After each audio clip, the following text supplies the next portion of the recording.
Hello adventurers! Wondering what local food you must try while in Singapore? Well, you're in the right place. In this ultimate guide, we'll dive into the local dishes that I keep coming back to in the 16 plus years that I've lived here. We'll explore their flavors, what makes them unique, and if it's worth a try, so that you can plan your own Singapore food adventure. Let's begin. Number 1, the Hainanese chicken rice. This is a must-try dish in Singapore. If you only have one day in Singapore, make sure eating chicken rice is in your to-do list. It's so simple, yet so elegant. Even more amazing, there is nothing that goes to waste when making this dish. All the tasty juices from cooking the chicken are steamed together with the rice, infusing heavenly flavors. In a good chicken rice, you will taste the perfect harmony of succulent chicken and tasty, flavorful rice. Some shops also sell braised eggs or tofu, which I highly recommend because they add on to your chicken rice experience. Fun fact, back in 2013, Gordon Ramsay actually came to Singapore to compete with the local hawkers to see who can cook better local dish. And our chicken rice hawker won against him. Also, despite the name being Hainanese chicken rice, you can't actually find this style of chicken rice in Hainan. The name is attributed to the Hainanese immigrants who came to Singapore and adapted their dish and perfected it to suit the local taste. So definitely, the Hainanese chicken rice is a must-try in Singapore. And number 2, the laksa. This is another dish that Gordon Ramsay fought for. Did he win? Spoiler, no. And here's why. Laksa is a spicy coconut-based noodle that's rich, creamy, and fragrant. You'll find it served with rice noodles, prawns, fish cakes, and topped up with sambal chili. Every spoonful delivers the perfect balance between spicy, savory, and creamy goodness. The name laksa comes from a Sanskrit word that means 1,000, referring to the many ingredients that makes up the dish. That's why it's very difficult to compete against local hawkers who have mastered the dish over many years. If you like rich, flavorful soup and you can take the spicy kick, you will love the laksa. Number 3, the chili crab. This is the third dish that Gordon Ramsay contested, but this time he actually won. The chili crab essentially is a whole crab that's cooked and then simmered in a savory, sweet, and slightly spicy sauce. If you're planning to eat this, beware, it's gonna get real messy because you have to pick up all the shells that are loaded with sauce and crack them to get to the meat. But it's all worth it because you get to taste the succulent crab meat. A little bit tangy, so savory, slightly spicy. Anyway, a lot of restaurants will provide plastic gloves and tools to help you crack the shells, so it's not so bad. If you like eating crab, this is definitely a dish that you want to try. Number 4, the carrot cake. Despite the name, you cannot find any carrot in this cake. These carrot cakes are actually made of radish and rice flour. They are fried together in a wok with some eggs and sauce, creating this savory goodness. You can get this in 2 versions, the white carrot cake and the black carrot cake. The main difference is the sauce that they use and the outcome of the texture. The white tends to be more savory and crispy, while the black goes more for soft and sweet. Personally, I like the black more for the flavor, but the white has way better texture. I like the contrast between the crispy, eggy edges and the soft, chewy center. Beware, in Singapore, there is also the Western carrot cake, which is a literal dessert cake. So don't go ordering the wrong carrot cake. If you like eggy dishes, this is exactly the dish that you want to try. Number 5, oyster omelette. This time, the name is accurate. Even if you're not an oyster fan like me, this dish might just change your mind. This is a savory, starchy omelette filled with plumped oysters. Crispy on the outside, soft and chewy on the inside. The best way to enjoy this is to squeeze a wedge of lime over your omelette, then take a small piece, dip it in a little bit of chili, and the perfect duet of savory egg and tasty oyster. I also like to stuff it with coriander to hide the oyster smell. Number 6, the Hokkien Mee. The name is referring to the Hokkien style of frying noodles. Sometimes this is also called fried Hokkien prawn noodle. The Hokkien Mee consists of yellow noodles and rice vermicelli, stir-fried in prawn stock and topped with prawns and pieces of squid. The magic in a good Hokkien Mee is in the wok hei. which is the name of my dog. This is referring to the smoky flavors in the noodles from cooking it in a well-seasoned wok. In a way, they are roasting the noodles. It's served with a piece of lime and chili at the side. Just squeeze your lime over your noodles, mix in some of the chili, and enjoy a burst of flavors in each bite. Wow, I cannot find another dish that tastes like Hokkien Mee. So definitely a must try if you want to have a taste of this unique flavor. Number 7. The Char Kway Teow. It's another stir-fried noodle dish, but this time it's sweet, dark, and a lot more wok hei. The name Char Kway Teow just means fried rice noodle, which is this rice noodle that's called Kway Teow. They are fried with dark soy sauce, copious amount of eggs, Chinese sausage, also known as lap chong, cockles, and bean sprouts. However, there are some shops that forgo the lap chong, which is very sad. That's my favorite part of the dish. You can also find another version which uses lighter soy sauce, so it's less sweet, and they also added prawns. This is called the Penang style Char Kway Teow. Personally, I like both versions. If you like the sound of sweet, roasted, smoky noodles, then the Char Kway Teow is for you. Number 8. Hor Fun. The name is referring to this rice noodle that's almost like Kway Teow, except it's bigger and thicker. After stir-frying in a wok, the hor fun will be served with this starchy sauce plus some toppings like seafood, beef or chicken. The wok hei is also very important here, but because of the sauce, it's a lot more forgiving. While the Char Kway Teow is darker and sweeter, the hor fun goes for a more silky texture and savory flavor from the sauce. If you want a taste of a silky rice noodle, the hor fun is for you. Number 9. The lor mee. The name just means braised noodle.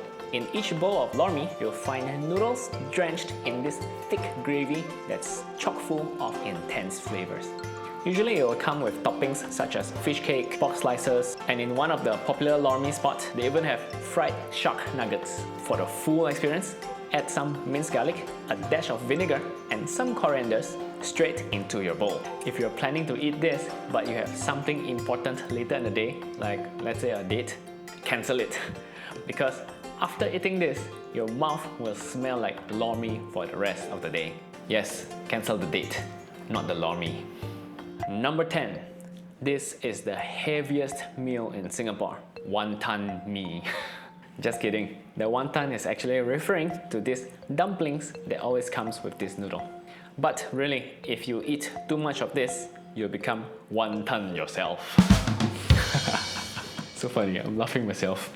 So, the dish comes with yellow noodles, wontons, this sliced barbecue pork called char siu, some vegetables, and the deep fried pork rinds called lard. These things adds so much crunch and flavors in each bite.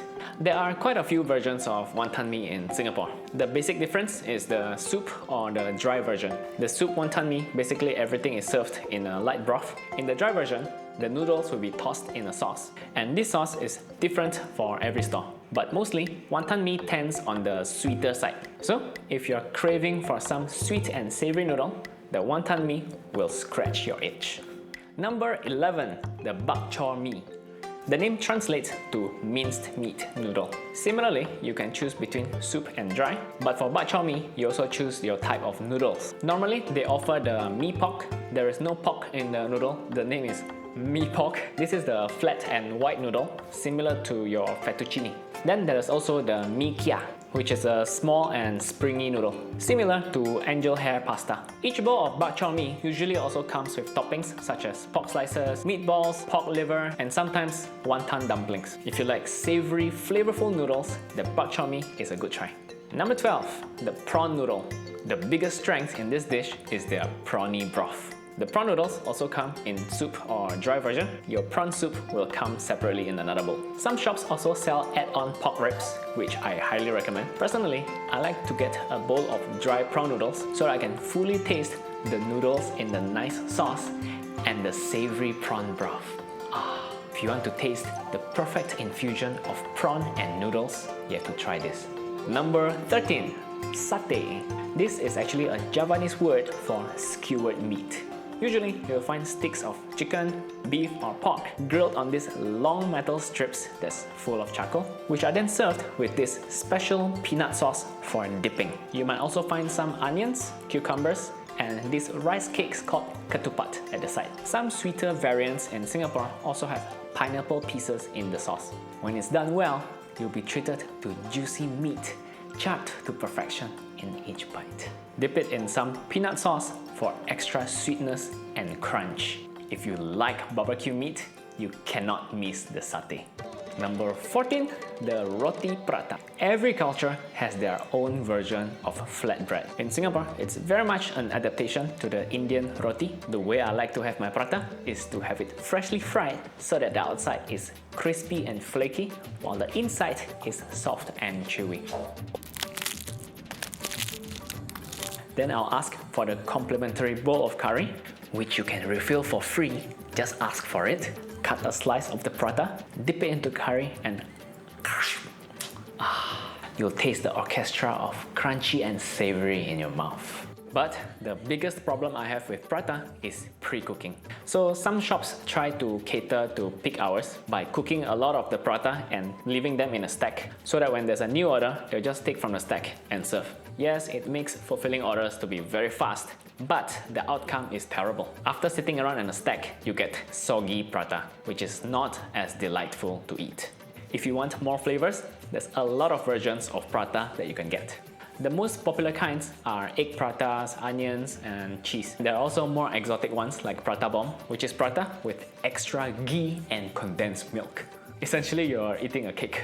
Then we have tissue prata, which is super delicate, super thin, that makes it really crispy. You'll drizzle it with sugar and condensed milk. So you just pick a piece off and eat it like it's crackers. And my favorite is actually the plaster prata, which is prata but with an egg fried over easy, plastered on one side. And it doesn't end there. You can also find chocolate, strawberry, Nutella. Really, you can find anything in a prata. So if you like crispy flatbread, the prata is for you. Number 15 is my favorite dish for breakfast, the kaya toast. This is a very traditional Singaporean breakfast. Toasted bread spread with kaya, which is this sweet coconut jam topped with a slice of cold butter. It comes with a pair of soft-boiled eggs and a cup of tea or coffee. The name kaya actually means rich, which is referring to the luxurious and creamy taste of the coconut jam. Usually, I'll get my fix from Ya Kun Toast. So far, they have the best balance between the sweetness and the coconut flavor in the kaya. In some places, they might skimp on the coconut, so you end up with just a generic sweet jam. I think it also makes a good gift to get a jar of kaya. Back then, I brought one to my exchange trip in Japan and they absolutely love it. So, don't miss this sweet coconut flavored kaya toast. Number 16.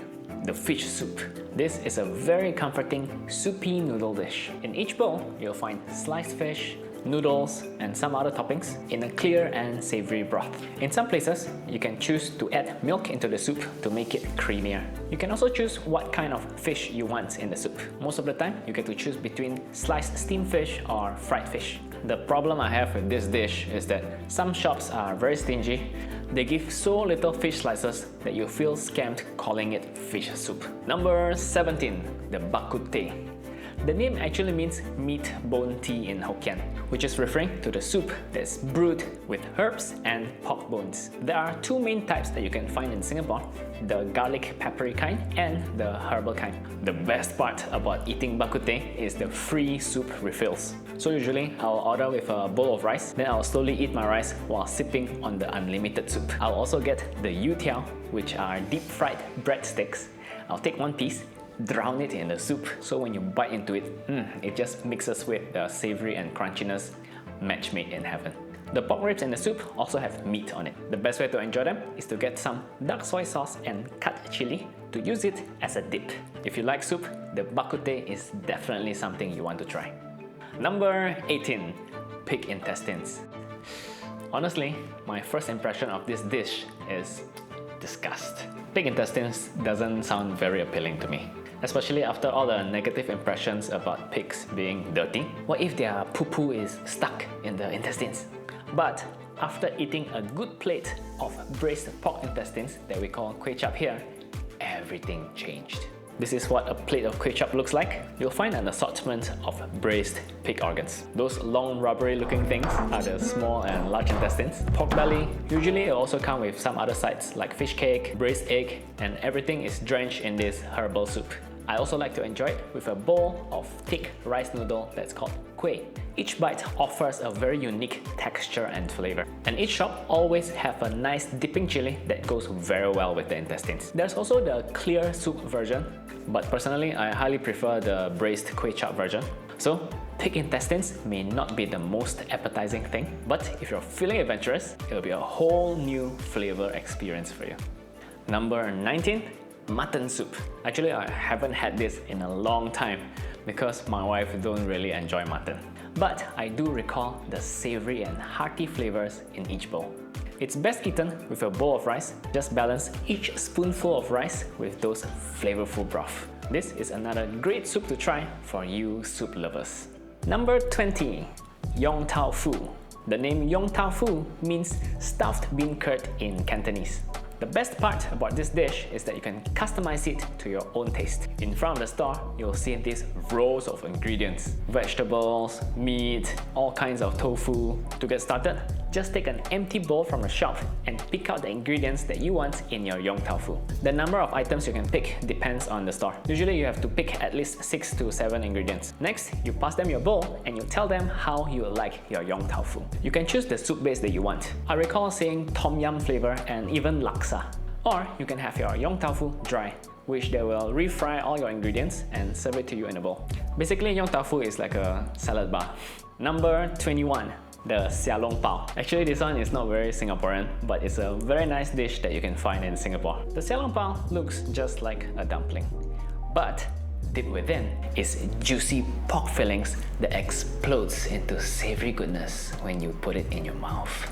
Which is actually one of the most dangerous thing about Xiao Long Pao, because if it's too hot, you might just burn yourself. So usually, I will put it in a big spoon and nibble on the side so that I can slowly enjoy the soup. And once it's cooled down enough, I will... Initially, I thought the name Xiao Long Pao means dragon bun. Very cool, right? Because the Xiao Long is dragon and Pao is bun. But I realized it's actually Xiao Long for small basket. But then again, in Chinese, they often do these dual meanings very gracefully. So maybe it is dragon bun. Number 22. Have you eaten frogs before? Well then, the frog porridge is a great place to start. You'll be served tender frog meat in a clay pot, drenched in slightly sweet and spicy sauce, and another pot of silky, savory porridge. You just have to take a bowl, take some porridge, and lather in some frog together with its sauce. Actually, there isn't much meat in the frog. Mostly you're eating their legs. The taste is very close to chicken, but the texture is closer to fish. So definitely something unique and flavorful in Singapore that's worth a try. Number 23.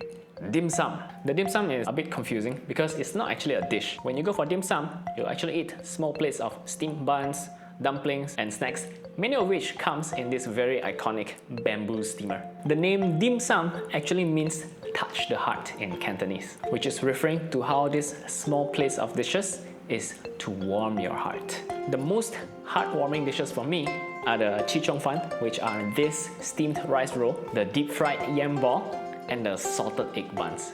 There's just so much variety, you cannot even try everything in one sitting. So, dim sum, get some. Yum yum. Number 24. Bacang. The name directly translates to meat rice dumpling. Essentially, it's glutinous rice wrapped in bamboo leaves with a variety of savory fillings. You can find pork belly, mushrooms, egg yolk, beans, and even chestnuts, all well seasoned with spices. The rice and the fillings are carefully wrapped, forming this very neat pyramid shape, and then steamed or boiled. The worst part about eating a bacang is unwrapping it. It's impossible to do this without getting your hands all greasy. But it's all worth it because the chewy and savory fillings are very yummy. If you're a fan of glutinous rice, then the bacang is definitely your thing. Number 25. Nasi lemak. The best part about this dish is the coconut rice. Usually, a nasi lemak will come with a variety of side dishes such as ikan bilis, which are these fried small anchovies, roasted peanuts, fried chicken, fried egg, and sambal chili on a cucumber. Actually, I don't know why they always put the chili on the cucumber. Maybe it's to cool down the spicy chili. Oh, the rice, it's so fragrant. When you mix and match the side dishes with the rice, it's like a party in your taste buds. There's a lot more variety to the side dishes. Few of my favorites are these fried potato balls called the perkedels, and the stewed beef dish rendang, and my wife liked this steamed fish cake called otak. The most premium that I've seen is a lobster nasi lemak. I also want to point out that there's a very similar dish in Indonesia that's called the nasi uduk. If you like tasty coconut flavored rice, then you cannot miss the nasi lemak. Number 26. Sambal stingray.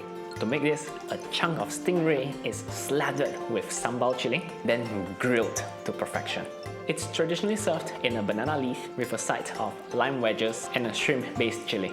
Wow, the good stingray is tender and juicy, with a smoky and spicy flavor because it's all grilled together with the sambal. Unfortunately, it's impossible to enjoy this without chili, so just get yourself a drink to bear through the fiery sambal. If you love barbecue seafood, the sambal stingray is a must-try. Number 27. I ran out of fingers. The tandoor tea rice. This is the healthiest hawker dish you can find in Singapore. Just look at this. A bowl of rice, vegetables, peanuts, and tofu. You're gonna max out your fiber and vegetables daily intake in one sitting. But the most unique component of this dish is the soup, which is made of tea leaves, nuts, seeds, and herbs, giving it a very distinctive green color. To enjoy this, you just pour some of the soup into the mixture, mix it around, and enjoy a unique blend of nutty and savory and crunchy in each bite. Honestly, as a meat lover, it's not my first pick, but I do enjoy a bowl of tandoor tea rice once in a while. About the name, it's actually a mistranslation from the OG name, which is Lei Cha Fan. There is no thunder in the tea. It's supposed to be pounded tea rice. Number 28. The claypot rice. This is the dish that's gonna make you wait, but you're gonna be happy to do it because it's so good. You'll be served rice that's been slow cooked in a clay pot together with marinated meats and condiments. The magic happens when the rice, together with all the ingredients, cook together in a clay pot over charcoal. You get that smoky aroma and all the flavors blend together into a savory umami masterpiece. For the ultimate experience, drizzle some dark soy sauce and mix everything up so you get a good balance of rice, meat, and sauce. My favorite bit is scraping into the sides of the clay pot to get the crispy rice bits. The biggest downside really is just the waiting. But good things come to those who wait. So, are you ready to dive into your own Singapore food adventure? Check out my next video over here where I spill a Google Map bookmarks containing all the locations of the top hawkers in Singapore. I'll see you there.